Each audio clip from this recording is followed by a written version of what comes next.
তো বন্ধুরা, শিখ এগ্রিকালচারের পক্ষ থেকে আবার একটা নতুন ভিডিও নিয়ে উপস্থিত হলাম। আজকের ভিডিওটি মূলত বাঁশ চাষকে কেন্দ্র করে আপনাদের দেখানোর চেষ্টা করছি বাঁশ চাষ কেমন করে করতে হয়। আপনারা এই ভিডিওটি সম্পূর্ণ দেখলে বাঁশ চাষ সম্পর্কে অভিজ্ঞতা পাবেন এবং আপনারাও চাইলে এভাবে বাঁশ রোপণ করে বাঁশ থেকে বাঁশের ঝাড়ে রূপান্তরিত করতে পারবেন। তো বন্ধুরা, দেখতে পাচ্ছেন এইরকম একটা বাঁশ। এই বাঁশটাতে কিন্তু এই কঞ্চি বের হয়েছে, মানে এখন এই বাঁশটি হয়ে গেছে, তো সফল হয়েছি। তো এটা কিভাবে সম্ভব হলো আপনাদের সেটাই আজকে বলবো এই ভিডিওর মধ্যে। প্রথমে এরকম আকারে একটা বাঁশ কেটে নেবেন গোড়া সমেত। যে গোড়াগুলো হচ্ছে দেখবেন ছোট ছোট বাঁশের হচ্ছে কঞ্চি বেরোবে বা কোরল যেটাকে বলা হয়, ওই কোরলের মতো যে দেখবেন সেই বাঁশগুলোকে আপনারা সিলেক্ট করে নেবেন। তো 1 বছর মেয়াদি যেগুলো বাঁশ, যেগুলো বয়স 1 বছর, সেই বাঁশগুলোকে আপনারা সিলেক্ট করতে পারেন। বেশি পুরনো হলে সেই বাঁশগুলো থেকে কঞ্চি বেরোবে না এবং সেই বাঁশ থেকে বাঁশে রূপান্তরিত হবে না।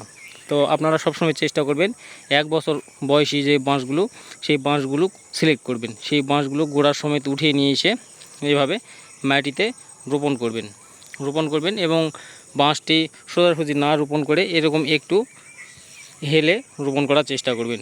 এতে করে বাঁশটা ভালোভাবে জন্মে এবং বাঁশের এরকম গ্রোথ ভালো হয়। তো এটাই নিয়ম। আর আপনারা চেষ্টা করবেন বৈশাখ থেকে চৈত্র মাস থেকে বৈশাখ মাস অবধি এই বাঁশ রোপণ করার। তাহলে সেই বাঁশটি পুরোপুরি বর্ষাতে পরে বর্ষা পায়। পরবর্তীতে বাঁশ লাগিয়ে ওঠার পরেই বর্ষা শুরু হয়।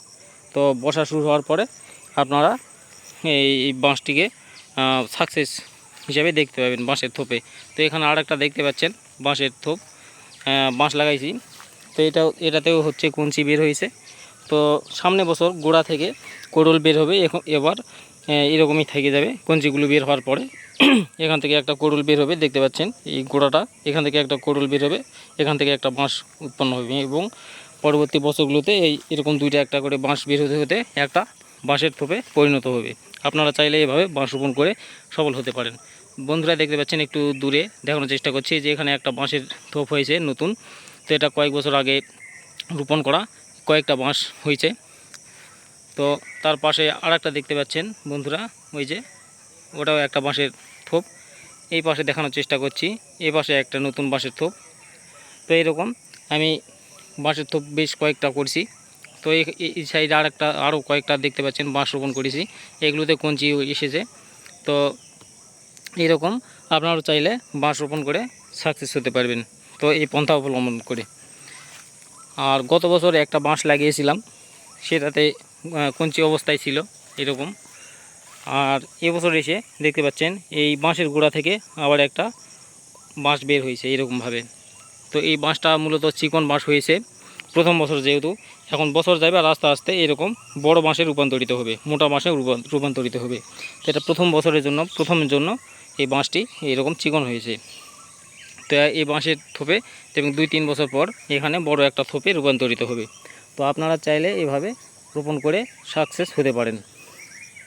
ধন্যবাদ, এই পর্যন্তই।